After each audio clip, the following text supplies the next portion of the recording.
Thank you, and welcome back to Pre-War Dreams. My name is Joe, and this is going to be episode 5 of my journey in collecting. I want to start out with something that I didn't finish with through my last video, and that's a quote that I like to say, which is yesterday is history, tomorrow is a mystery, and today is a gift. That is why we call today a present. That was actually attributed to Eleanor Roosevelt. It's one of my mom's favorite quotes. She was one of my mom's favorite people, Eleanor Roosevelt, through history, and so I like to start off with that. Um, a couple of things that I've mentioned in previous episodes is that I see myself as a minimalist. And so I was thinking about it before I did this episode, and I kind of wanted to give an idea and try to figure out exactly and give to you what that means to me. I looked up the definition, which basically says that a minimalist, the definition is the constant art of editing your life. That's pretty heavy. So I like to have fun with this hobby, so I don't look at it as necessarily editing my life, but it's definitely something where I'm clearing the clutter so I can focus on priorities and things that really matter to me in this hobby and in my collection. I think that when I collect the way that I do, it increases the impact of cards that I have in my collection. And because I do not collect as many cards, I think it enhances the enjoyment of the experience through this journey. And it gives a thrill or gives a lot of satisfaction in finding a long wanted piece or card that I've been looking for a long time. I've been a collector my whole life. However, I would say when it comes to vintage and vintage exclusively, and for that matter, pre-war, this whole journey of mine really started probably at the end of 2021, beginning of 2022. I knew that I wanted to have a focus on my collecting. And I didn't necessarily know what that was going to be, but I knew because I love history and I love the history of the game that I wanted to focus on more vintage cards. And so when I started that journey, I knew that for myself, I was not going to be a set collector. So I started focusing on certain players. And what I started focusing on with those players were kind of what I viewed as undervalued players in the hobby. So when I started in, like I said, mid to late 2022, I started focusing on just a couple of players that I thought meant a lot to me. And so the first player that I kind of focused on, I focused on these two simultaneously, was Elston Howard. This is Elston Howard's rookie, 1955 Bowman. I focused on Elston Howard going back to that word, that third word in the Eleanor Roosevelt quote, history. Elston Howard is a very historical person in the hobby and in the game of baseball. He was the first African American baseball player for the New York Yankees. He played 14 years in the major leagues, 13 with the Yankees. Was an MVP in the AL, but also came into a team and was embraced very quickly as a leader. And in that time, that had to be extremely, extremely rare. He also came into a team that had arguably one of the most popular players, not only for the Yankees, but the entire league at his position, named Yogi Berra. So for Elston Howard to be able to do what he did in his career, I thought was something that I just wanted as part of my collection. I was very fortunate to get this Elston Howard rookie pretty early on in my run. I also was able to acquire his 56 Topps, which I think is a very, very awesome 4.5. Little off center, left to right, but that's okay. But just a really, really nice card.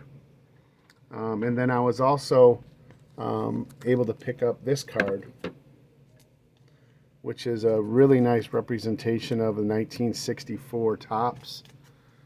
As you can see here, this is in a PSA 7. So that's one of the centerpieces of my collection as well. I ended up completing his entire run, and that was kind of the beginnings of kind of my journey back into the hobby. I thought about also, at that time, you had a lot of really, really good teams, obviously, in the New York area. One of those teams being the Brooklyn Dodgers, which became obviously the LA Dodgers. And I knew at the time I probably wasn't going to be able to afford Sandy Koufax. So I started looking at a potential Dodger that I wanted to collect. And I got very lucky, and I was able to start collecting Don Drysdale. This is Don Drysdale's rookie. I was able to pick this up. This is actually a SGC2. And I've been very fortunate as well through the journey.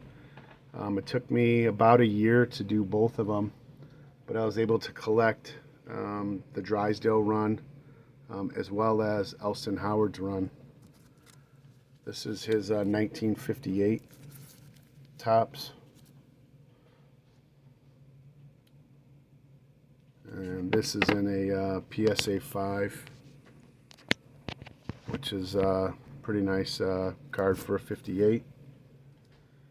And so I was able to collect both of those runs. And then from there, I kind of just tried to keep collecting players that I wanted to collect. And another player that I thought was very undervalued and jumped off the page, fast forwarding kind of beginning of this year, there were two players that I thought I would like to add to my collection. And one of them is George Kell. So that's the George Kell 48 Bowman rookie. What I decided to do with Kell was something a little different. George Kell, when I still watch baseball today, is still the voice that I hear in my head because he was the voice of my childhood. So instead of trying to get, again, the whole run, I kind of pared it down a little bit as opposed to what I did with Howard and Drysdale. And I just went after his Bowman run. So in addition to the 48, I was able to get other pieces. This is a 1950 Bowman for Kell. Again, I'm just looking at, just good eye appeal. Something I kind of have a thing about centering to a certain extent. So that's just something that I look for when I look at cards. Even though I don't know him very well, I don't know if you can see it very well in the top middle there. There's a gentleman that collects in the hobby, Mookie Chilson. He'd be happy to know that there is a pinhole right in the middle there at the top of the above the tiger hat. But again, it's just something that is just part of the card, and I try to embrace that. This to me is probably my favorite George Kell card. This is the 1951 Bowman. I just think that that's a really cool looking card. Young George Kell. Obviously, I wasn't around when he played, so I saw him as an older gentleman and heard him as an older gentleman. So to see him young like this is actually really cool. I was able to actually make a trade at a show, and I was able to pick up his 52 Bowman here, which I thought it was a nice representation. It's an SGC 4.5, but it's pretty clean. Again, it's a little off center, left to right, but sometimes that just happens.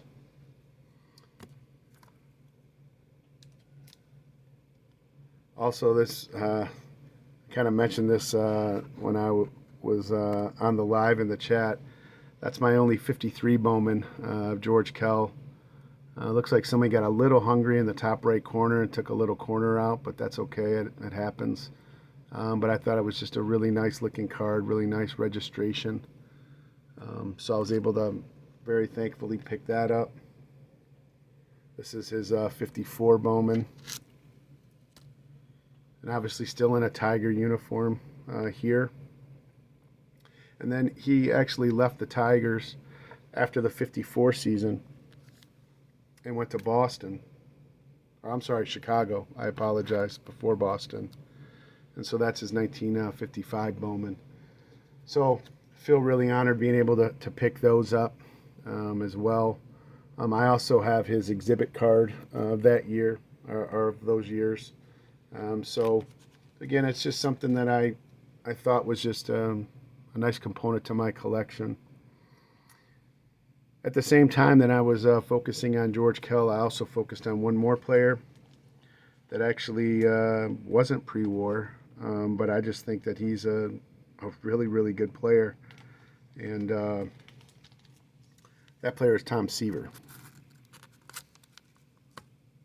So this is his second year, obviously 68 tops.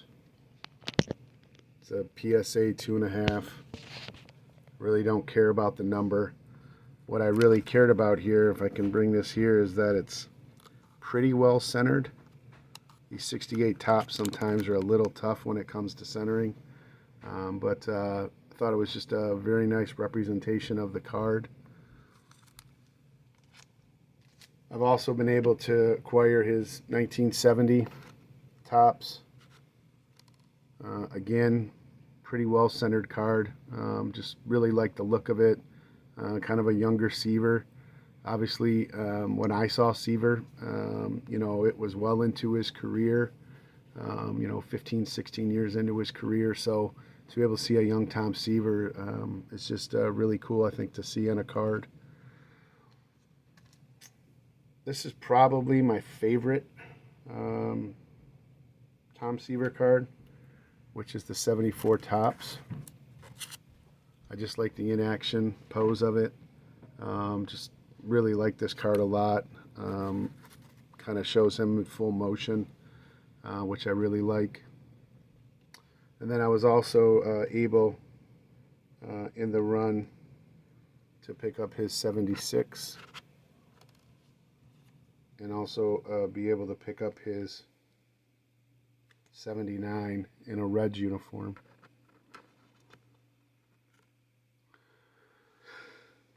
And I think the thing with me is that I don't have to necessarily complete the whole run like I did with Howard and with Drysdale, but it's just a representation of the history of the game, and something that is important to me. I just want to say that, again, I want to thank everybody who has subscribed to my channel, who has looked at the videos that I put out. Genuinely appreciate it. I hope that I can keep bringing you more content here in the future. And I'd just like to say thanks for watching. Have a good night. Thank you. Bye-bye.